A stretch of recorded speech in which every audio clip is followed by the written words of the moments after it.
Magandang hapon sa ating lahat po. At binabalik ko lang po lahat ng papuri, glory sa Panginoon muna po. At kay God, kay Jesus ng Bible, no? Yung verse po na ating babasahin ay yung 1 Thessalonians po chapter 4 verse 14. For if we believe that Jesus died and rose again, even so them also which sleep in Jesus will God bring with him, no? So, sabi sa verse po na yan, na yung mga nagbilib po sa Panginoon Jesus na namatay siya at muling nabuhay, at sabi diyan, even so them also which sleep, yung mga natutulog din, no? In Jesus ay bubuhayin muli ng Diyos, no? Makakasama ng mga taong ito ang Panginoong Hesus, no, doon sa langit. So ito yung mga taong alam nyo po yung yun nga yung sinashare ko po sa inyo sa Bible na Romans 3:23 po, no, na lahat po tayo ay makasalanan sa harapan ng Diyos, no, at napalayo sa kaluwalhatian niya. Lahat tayo makasalanan, hindi perfect, at ang parusa ng Diyos sa atin, tayo po ay mapapahamak doon sa impyerno, ano? So yun.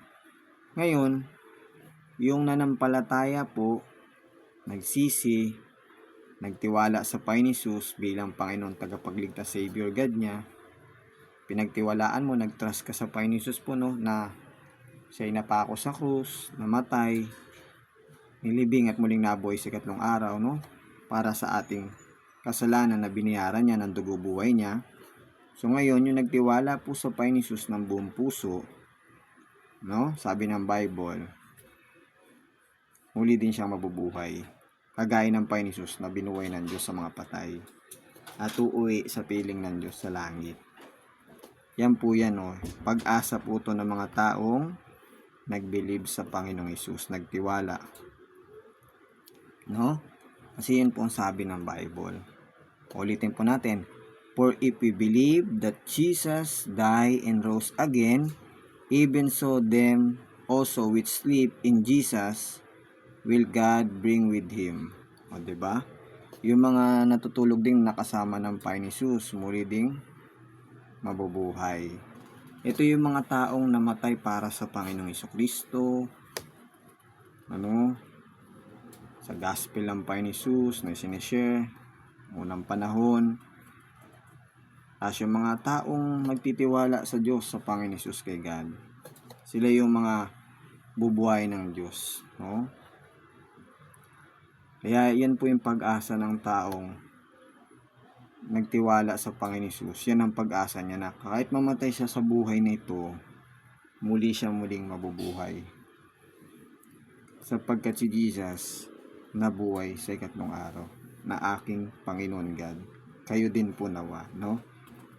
Yun yung pag-asa natin sa verse na ito, no? Pag binasa nyo din po yung context nito, ito yung mga pag-asa ng mga believer ng Diyos sa Thessalonians, no?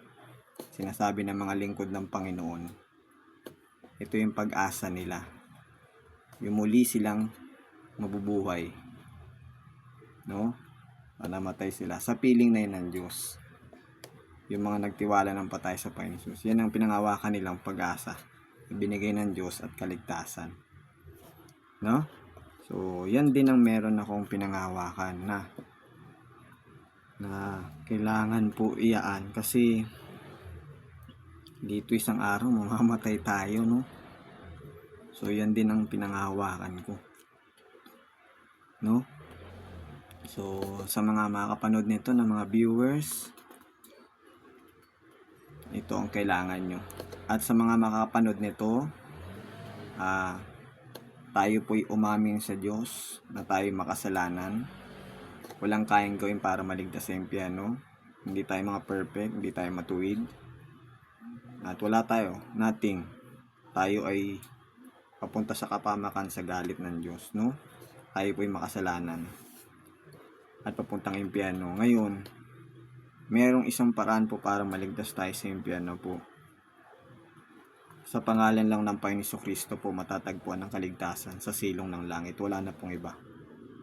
Sa Kanya lang matatagpuan ang kaligtasan. Sa pangalan ng Panginoon Kristo na taga Nazareth, the Son of God, King of the Jews. Sa Kanya lang matatagpuan ang kaligtasan po. Wala nang iba. Siya lang po ang daan sa kaligtasan.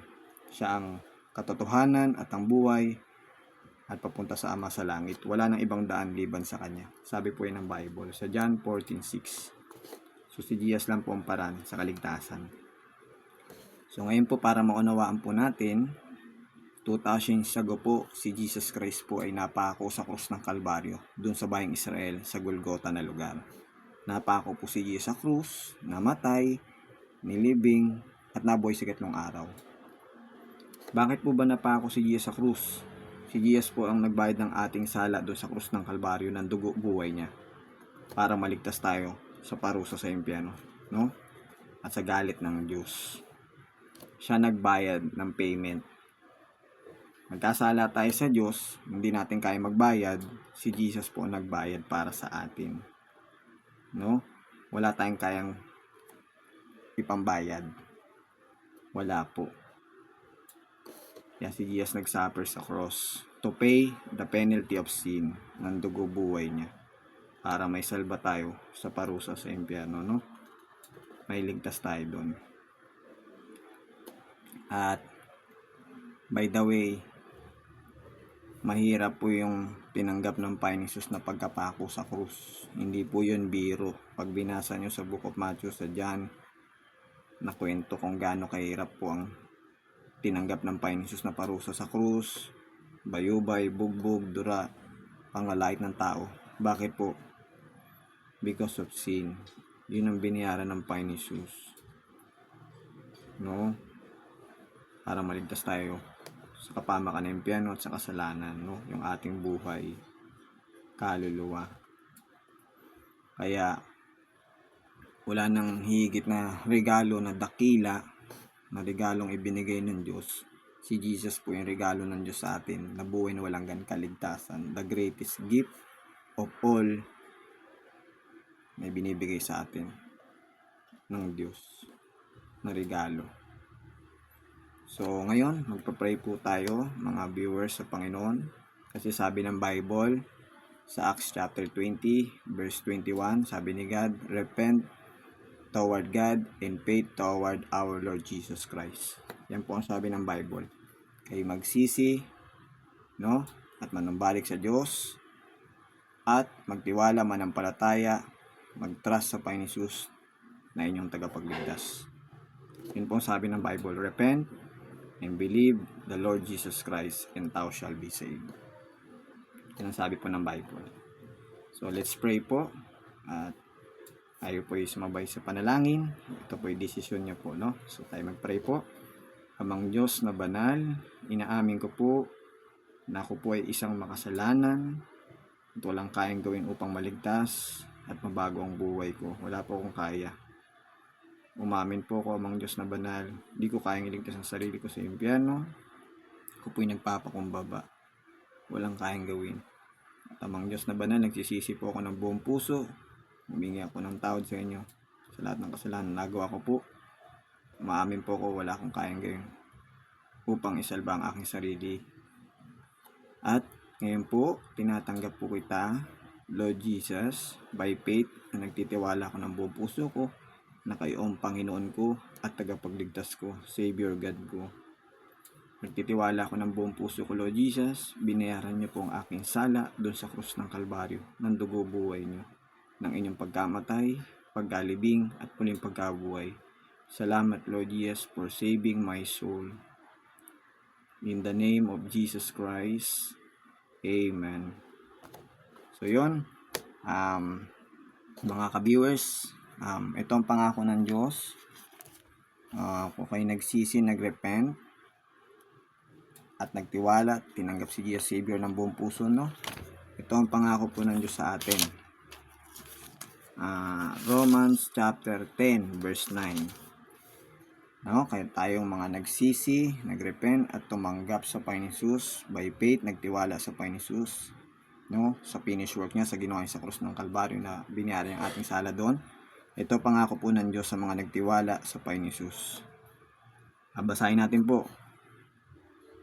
Romans chapter 10 verse 9, sabi po ng salita ng Diyos, that if thou shalt confess with thy mouth the Lord Jesus, and shall believe in thy heart that God hath raised him from the dead, thou shalt be saved. Isa pa po. Romans chapter 10 verse 9, sabi ng Bible, that if thou shalt confess with thy mouth the Lord Jesus, and shall believe in thy heart that God hath raised him from the dead, thou shalt be saved. Yun po ang sabi ng Bible. Sa Tagalog niyan, kung iyong ipapayag ng iyong bibig na si Jesus ay Panginoon at buong puso kang sasampalataya, no? Magtitiwala, no, na binuhay siya ng Diyos sa mga patay, sabi ng Bible, maliligtas ka. Kaya yung tumanggap po kay Jesus na kanyang Savior, na nampalataya, nagtiwala sa Panginoon Jesus, no, na siya ang Panginoon at binuhay ng Diyos sa mga patay, nagtrust po tayo sa Panginoon Jesus, sabi ng Bible, save na po tayo. Yung sumampalataya po, nagtiwala sa Panginoon Jesus na binuhay siya ng Diyos sa mga patay, sabi po ng Bible, save na, ligtas na. Yun ang pangako ng Diyos. O diba? Nagtiwala ka, sumampalataya ka sa Panginoon Jesus, ang buong puso na Panginoon, tagapagligtas mo siya. Sabi ng Bible, save ka na. Saan po? Sa impyerno habang buhay. Yan po yung assurance ng Panginoon ng salvation sa atin. So, doon ko na po tatapusin. Glory to God po, no? Sa Panginoon Jesus ang glory kay God. Nothing ako, no? Sa Diyos lang po.